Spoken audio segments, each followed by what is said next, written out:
విశాఖలో Bhogapuram international airport ప్రారంభోత్సవ వేడుకల సందడి నెలకొంది. ప్రధానమంత్రి నరేంద్ర మోదీ చేతుల మీదుగా ప్రారంభం కానున్న ఈ చారిత్రక ఘట్టాన్ని తిలకించేందుకు విశాఖ నుంచి ప్రజలు భారీ ఎత్తున తరలి వెళ్తున్నారు. గాజువాక, వాట్లపూడి, బీసీ రోడ్ తదితర ప్రాంతాల నుంచి పార్టీ శ్రేణులు, ప్రజలు ప్రత్యేక బస్సుల్లో ఉత్సాహంగా భోగాపురం ఎయిర్పోర్టు వేదిక వద్దకు బయలుదేరారు. ఉత్తరాంధ్ర ప్రజల కల సాకారం అవుతున్న ఈ మహోత్సవంలో భాగస్వామ్యం కావడానికి స్థానికులు భారీ సంఖ్యలో తరలిపోవడంతో ఆ ప్రాంతమంతా సందడిగా మారింది.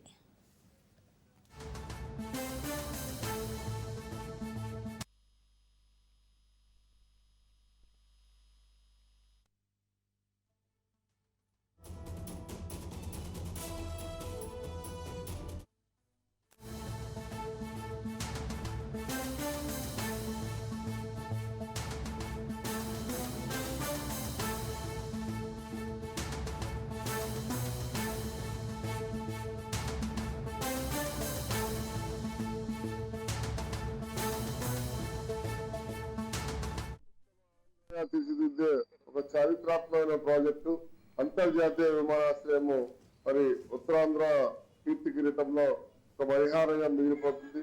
భారత ప్రధానమంత్రి శ్రీ నరేంద్ర మోడీ గారు ఈ రోజు 10 గంటలకి ఎంతో అట్టహాసంగా ప్రారంభిస్తున్నారు. మాననీయ ముఖ్యమంత్రి శ్రీ నారా చంద్రబాబు నాయుడు గారి సారథ్యంలో, పవన్ కళ్యాణ్ గారి చేయూతతో, లోకేష్ గారి ఆధ్వర్యంలో ఒక చరిత్రాత్మకమైన వేడుకలు 11 గంటలకు ప్రారంభమవుతా ఉన్నాయి.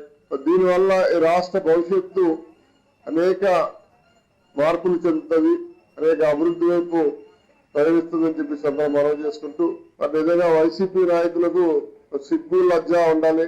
ఎందుకంటే ఎవరికో బిడ్డను తమ్ముడిగా చెప్పుకుంటూ స్వరకానందం పొందుతా ఉన్నారు. వాస్తవాలు రాష్ట్ర ప్రజలకు తెలుసు.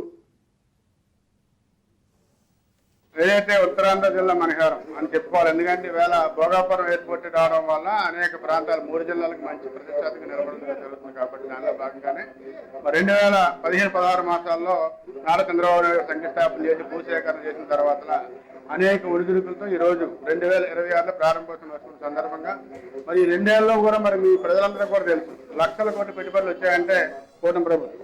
మరి అలాంటి ప్రధాని మోడీ గారు చేస్తున్న సందర్భంగా 1,00,000 మందితో ఆహ్వానించాలని చెప్పేసి రాష్ట్ర ప్రభుత్వం నారా చంద్రబాబు నాయుడు గారు ముఖ్యమంత్రి వర్యులు, అలాగే ఉప ముఖ్యమంత్రి పవన్ కళ్యాణ్ గారు కానీ, అలాగే ఐటీ శాఖ మంత్రి గారు కానీ అనేక మంత్రులందరూ కూడా ఒక దృఢ నిశ్చయంతో ముందుకు సాగుతూ ఈ రోజు మరి ఆహ్వానించాలి. అలాగే పెట్టుబడులు కూడా ఉన్న 3 ఏళ్ళలో కూడా అనేక మంది పెట్టుబడులు తేవాలని మంచి ఆలోచనతోనే ఈ కార్యక్రమం విజయవంతం చేయాలని చెప్పి అందరిని ఆహ్వానించడం. అలాగే గాజువాక నియోజకవర్గానికి 125 బస్సులు ఇవ్వడం జరిగింది. 120 బస్సుల్లో తరలిస్తున్నాం.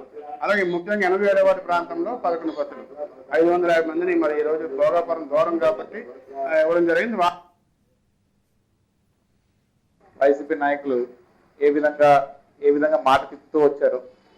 ఏదైతే భోగాపురం ఎయిర్పోర్ట్ కట్టే సమయంలో ఇక్కడికి ఎర్ర బస్సు కూడా లేదు, వచ్చే పరిస్థితి లేదు అన్నప్పుడు ఎయిర్పోర్ట్ కట్టాల్సినటువంటి అవసరం ఏముంది అని ఒక ఎద్దావ చేసినటువంటి పరిస్థితి ఉంది.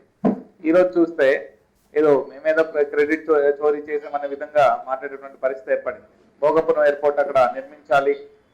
ఆ రోజు ఉన్నటువంటి ఏవియేషన్ మినిస్టర్ గారు అశోక్ గజపతి రాజు గారు, అదేవిధంగా మన ముఖ్యమంత్రి గారు, తెలుగుదేశం పార్టీ నాయకులు అందరూ కూడా ఏదైతే ఆ రోజు ఏర్పాటు చేయడం జరిగిందో